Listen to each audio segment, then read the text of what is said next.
வணக்கம். நான் திருச்செந்தூர் கோயில் நூலகத்தில் ஒரு புத்தகம் படித்தேன். கந்தனும் கட்டபொம்மனும் அந்த புத்தகத்தில் இருந்ததை உங்களுடன் கலந்து கொள்வதில் நான் மகிழ்ச்சி அடைகிறேன். தெரிந்ததை அதை சொல்கிறேன். வேண்டியதை எடுத்துக்கொள்ளுங்கள், வேண்டாததை விட்டுவிடுங்கள். கந்தனும் கட்டபொம்மனும் மிக நெருங்கிய நண்பர்கள் எப்படி இருப்பாங்க, அந்த மாதிரி இருந்திருக்காங்க. ஒரு முறை வீட்டம்மாவுக்கு, அதாவது மனைவிக்கு வைராட்டியை வாங்கி கொடுத்துருக்காரு. வாங்கி கொடுத்தோன்னா பொதுவாக இயற்கையாகவே எப்படின்னா, வீட்டம்மா ஒரு நகை வாங்கினான்னா அதை போட்டு வெளியே வரணும் போகணுன்னு நினைப்பாள்ல, அந்த மாதிரி நினச்சிட்டு நான் வாங்க திருச்செந்தூர் போயிட்டு வரலாம் அப்படின்றான். அதனால திருச்செந்தூருக்கு வந்திருக்காங்க. 2 பேரும் வந்து நல்ல முருகனெல்லாம் பார்த்துட்டு, வைராட்டியெல்லாம் போட்டு சாமியெல்லாம் போட்டு சண்முகரை பார்த்துட்டு அந்தால கடற்கரையில் காலியாக உட்காந்துக்கிட்டு வந்திருக்காங்க. அது வந்ததுலேருந்து அவர் ஒரு வாரமாக சரியாக தூக்கமே வரல. கட்டபொம்மனுக்கு ஏன் ஒரு மாதிரி மனசு உறைஞ்சிக்கிட்டே இருந்திருக்காரு. அன்றைக்கி போன அன்றைக்கி வெள்ளிக்கிழமைன்னு வைங்களேன். அப்புறம் மறு வெள்ளிக்கிழமை அவருக்கு கனவில் ஒரே கனவில் வந்து, டேய் நீ பாட்டுக்கு போ, வீட்டம்மாவுக்கு வைராட்டியை வாங்கி கூட்டு வந்து எனக்கு காமிச்சிட்டு போயிட்டா, என் வீட்டுக்காரர் 2 பேரும் வள்ளியும் தெய்வானி என்ன பாடா படுத்துறா, அவன் பாட்டு வருவான், உன் ஃப்ரெண்டுங்கயே அவன் வைராட்டியை வாங்கியிருக்கான், நீ எனக்கு வாங்கி தரலையே, நீ வருத்தப்படுதா அப்படின்னு அதை கனவில் வந்தோன்னா இவருக்கு ஆகா, நம்ம சண்முகருக்கு வீட்டம்மாவுக்கு கஷ்டப்படுதாரு, நம்ம ஃப்ரெண்டு இல்லை ஒரு கஷ்டப்படுதார். நான் இங்கிலீஷில் சொல்லுறேன், அவர் நண்பர்னு சொல்லி பண்ணுவீங்களேன், ஃப்ரெண்டு இல்லை அது கஷ்டப்படுதாரு கூடாது. நம்ம உடனே ரெண்டு வைராட்டியை உடனே 2 வாங்கிட்டு வந்து சாமிக்கு சாத்திட்டு வந்து சாமி விட்டுட்டு நல்ல வணக்க சந்தனம் பூசிட்டு கடற்கரையில் உட்காந்து அந்த கடற்கரை காற்றை வாங்கினதுக்கப்புறம் தான் அவருக்கு ஒரு நிம்மதியான பெருமிச்சு விட்டார். ஆஹா, இன்றைக்கி தான் நம்ம கரெக்டாக நம்ம நண்பனுக்கு செஞ்சுட்டு வந்திருக்கோம் அப்படின்னு நினச்சார். இதே மாதிரி ஒரு முறை ஒரு வயசான ஒரு அந்தனர் வந்து திருச்செந்தூர் கோயிலில் அவர் கண்ணு தெரியலன்னா அவங்க பெற்றோர் சொல்லியிருக்காங்க, வா நம்ம திருச்செந்தூர் முருகன் கோயிலில் போய் சாமி மூடுவோம், 40 நாள் விரதம் இருப்போம், விரதம் இருந்தால் சரியாயிரும் வான்னு கூப்பிட்டு போயிருக்காங்க. அவர் தினசரி வந்து காலைல 4:30 மணிக்கு, அப்போ 5 மணிக்கு தான் கோயில் திறப்பாங்க. 4:30 மணிக்கு எழுந்துச்சு கடலில் குளிச்சுட்டு நாளிகணத்தில் குளிச்சுட்டு வந்து விசுருவை பார்த்துட்டு விரதமாக பச்சரி சாதம் அங்கே கட்டி சாதம்பாங்க, அந்த சாதம் சாப்பிட்டு இருந்திருக்காரு. இப்படி இருக்கும்போது ஒரு 40 நாள் ஆகியும் அவருக்கு முன்னேற்றமே இல்லை. அப்போ அவருக்கு ரொம்ப மனசு வறுத்து போய், நம்ம 40 நாளாக முருகன்கிட்ட இருக்கோம், நமக்கு ஒன்றுமே முன்னேற்றம் இல்லையேன்ட்டு அந்த தூணில் முட்டி அழுதுருக்காரு. அழும்போது ரத்தம் வந்துட்டு, ரத்தம் வந்த உடனே எப்படி இருக்கே முருகான்னு அழுதுருக்காரு. அது ஒரு கண்ணு தெரிஞ்சவொன்னே அவர் சந்தோஷம் தாங்க முடியல.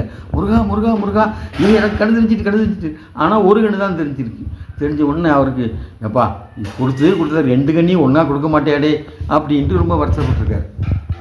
அப்போ சரி அப்போ அதனால் அழுதுகிட்டே திருப்பி, இன்ன சாமி நீ ஒன்று கொடுத்தா 2 கண்ணையும் கொடு, இல்லை ஒரு கண்ணு வேண்டாம் அப்படிங்கிற மாதிரி ஆகிட்டார்.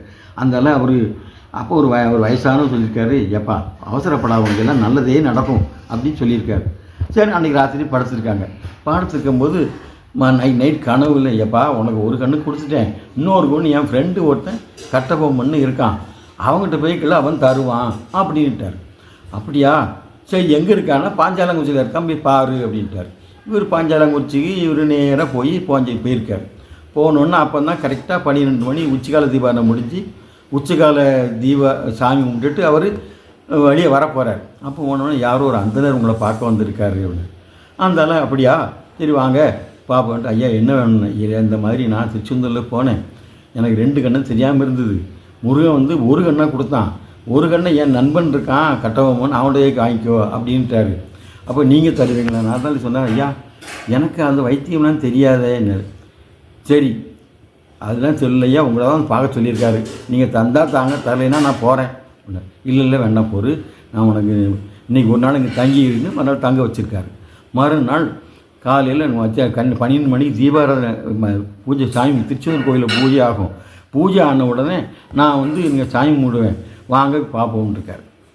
மறுநாள் காலையில் அவர் எல்லாம் எழுந்திரிச்சு குளிச்சு மொழியெல்லாம் ரெடியாகி அந்த அங்கே பூஜைக்கு போயிட்டுருக்கார். பூஜைக்கு போகும்போது ஒரு நல்ல பெரிய வாள் எடுத்துக்கிட்டு ஒரு கையில் தீர்த்தம் எடுத்துகிட்டு நேராக கோயிலுக்குள்ளே போயிருக்கார்.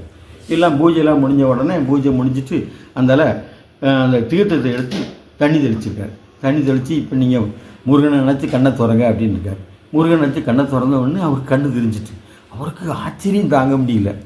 அப்போ அவர் கேட்டுக்கார், ஐயா நீங்கள் ஒரு கையில் வாள் வச்சுருந்தீங்க, ஒரு கையில் தண்ணி வச்சுருந்தீங்க, அது எதனால் அப்படின்னாரு. இல்லைப்பா, இல்லையா, உனக்கு என் முருகன் என்ன நம்பி அனுப்பியிருக்காரு. உனக்கு கண்ணு தெரியலன்னா அப்போ நான் வந்து முருகன் நண்பனாக இல்லை, பக்தனாக இல்லை.